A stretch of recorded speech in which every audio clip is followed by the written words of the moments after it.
नफरत का जवाब मोहब्बत से देगी। ये बात असदुद्दीन ओवैसी ने कही है। ऑल इंडिया मजलिस इत्तेहादुल मुस्लिमीन के चीफ ओवैसी के वाहन पर कल फायरिंग हुई थी। 4 से 5 राउंड फायरिंग हुई थी। शुभम और सचिन, ये वो दो नाम हैं जिन लोगों ने फायरिंग की थी। दोनों को गिरफ्तार कर लिया गया। ये बात कही कि मैं मौत से डरने वाला नहीं हूं, लेकिन अब जनता बुलेट का जवाब बैलेट से देगी, यानी वोट से देगी। ये बात कही है ओवैसी ने। हालांकि इस पूरे वारदात का, पूरे वाकये का वीडियो सामने आया था, फुटेज सामने आया था।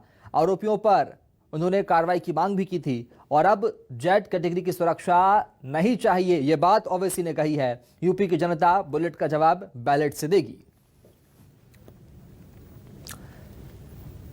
तो ओवैसी ने कहा था कि जनता नफरत का जवाब मोहब्बत से देगी। ये तस्वीर आपको दिखा रहे हैं। गाड़ी के दोनों लेफ्ट साइड के डोर्स पर 4 से 5 राउंड फायरिंग हुई थी। 2 गोलियों के निशान भी स्पष्ट रूप से नजर आए हैं। इस नफरत को खत्म करिए, इस नफरत को खत्म करिए और इस पर आप गौर करिए। मैं नहीं लूंगा सिक्योरिटी, मैं जेड कैटेगरी नहीं चाहता हूं सिक्योरिटी। उत्तर प्रदेश की जनता गोली चलाने वालों का जवाब बैलेट से देगी, नफरत का जवाब मोहब्बत से देगी और कमजोरों को दबाने का जवाब हिस्सेदारी से देगी।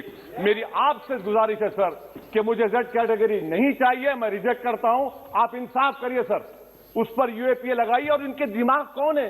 2 लोग रेकी करते हैं, उनको मालूम कि मैं मीरठ की ठोर से आ रहा हूं उस टोल गेट पर, और 6 फीट के फासले पर गोली चलाते हैं। तो आप देख लीजिए सर, आप सरकार के हवाले, अगर आप इंसाफ करना चाहे आप इंसाफ कर सकते। तो ओवैसी ने संसद में आज कहा कि मुझे सुरक्षा नहीं चाहिए। यह बात कही कि जनता नफरत का जवाब मोहब्बत से देगी, बुलेट का जवाब बैलेट से देगी, यानी वोट से देगी। आपको बता दें कि कल उत्तर प्रदेश में चुनाव प्रचार के दौरान ओवैसी के वाहन पर 4 से 5 राउंड फायरिंग किए गए थे। असदुद्दीन ओवैसी हैं सर।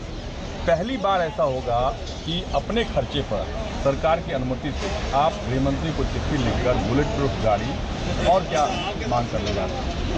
अगर वो देते हैं तो ब्लॉक वेपन भी हम पूछेंगे कि हमारे पास लाइसेंस है आर्म्स रखने का, हमारे पास है।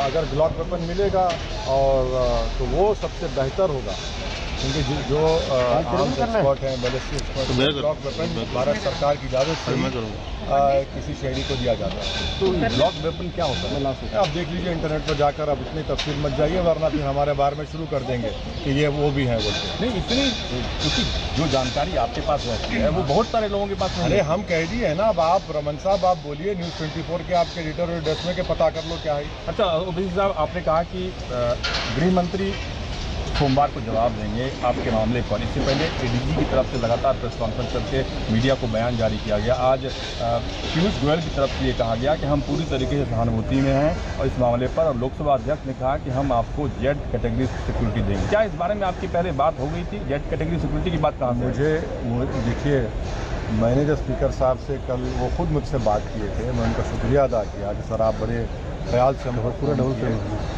उन्होंने मुझे बताया कि वो जब उनको इम्तियाज़ जलील साहब ने जाकर इत्तला दी कि ओवैसी साहब की गाड़ी पर हत्या करने के लिए हमला हुआ है, तो फ़ौरन स्पीकर साहब ने पुलिस के आला अफसरों से बातचीत की। फिर हमसे फ़ोन किया रात में, हमने कहा सर शुक्रिया, सुबह में हम आकर आपसे मिलेंगे पार्लियामेंट। बोले आ जाइए। आज हम सुबह मिले स्पीकर साहब से, हमने कहा कि सर इस पर कुछ थोड़ी देर बोलने की इजाज़त मिलेगी? तो बोले हाँ बराबर। तो हम बोले हैं, अब ये बात रखे हैं। एक आखिरी सवाल कि आपके साथ जो लोग चल रहे थे वो काफ़ी दहशत में थे। कल हमने देखा कि वो दहशत में थे, आपको पकड़ के रो रहे थे। क्या दहशत था कि आप दहशत में थे? एक वक्त खतरे में, दहशत में थे। आपने देखा उन लोगों को कि कूद कर शूटर पर हावी हो रहे थे, दहशत में नहीं थे। तो आपके प्रति प्यार था। देखिए ये लोगों को वास्ता नहीं पड़ा, इन बुज़दिलों को। ये समझते हैं कि गोली से हमारी आवाज़ को ख़त्म कर देंगे, मगर वो आवाज़ को या जिस्म को ख़त्म कर सकते हैं। मगर ये जो लड़ाई भारत की संविधान के बचाने की लड़ाई है, मोहब्बत को आम करने की लड़ाई है और नफ़रत को ख़त्म करने की लड़ाई है, ये जो लड़ाई गोडसे के जानशीनों को शिकस्त देने की लड़ाई है और रेडिकलाइजेशन को शिकस्त देकर भारत के संविधान के तहत एक साइंटिफिक टेम्परामेंट पैदा करने की लड़ाई है, ये लड़ाई में वो हारेंगे। मगर ये बात बड़ी इंपॉर्टेंट है रमन साहब कि आखिर वो इतने रेडिकलाइज क्यों हुए कि उनको बंदूक उठाकर गोली से 4 मरतबा के सांसद को ख़त्म करने की कोशिश की गई। उन्होंने कौन सी किताब पढ़कर रेडिकलाइज हुए? क्या वो ऐमन अल ज़ोहरी की किताब पढ़े, सैयद कुतुब की किताब पढ़े, किसकी किताब पढ़े?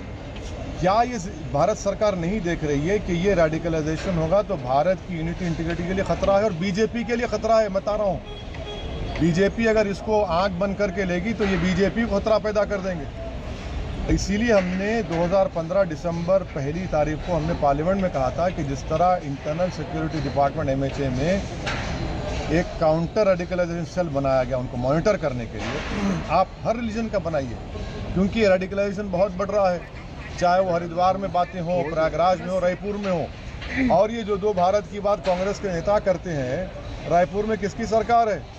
दो भारत दौलत के एतबार से नहीं है, दो भारत है तो एक मोहब्बत के एतबार से और एक नफरत के एतबार से। आपकी सरकार है और रायपुर में गाली दी जा रही है, आपकी बीजेपी की सरकार है और प्रयागराज में हम पर गालियां दी जा रही हैं मारने की। तो ये मोहब्बत और नफरत के ऊपर जो भारत है, मोहब्बत कामयाब होगी और हमको यकीन है कि उत्तर प्रदेश की जनता हम पर जो गोलियां चलाई गई उसका जवाब बैलेट से देगी। हमको जो दबाने की कोशिश की जा रही है वो उन लोगों को हराएगी जो नफरत का पैगाम आम कर रहे हैं और हिस्सेदारी की लड़ाई में कामयाब होगी। बुलेट का जवाब बैलेट से देगी। रमन कुमार, दिल्ली न्यूज़ 22।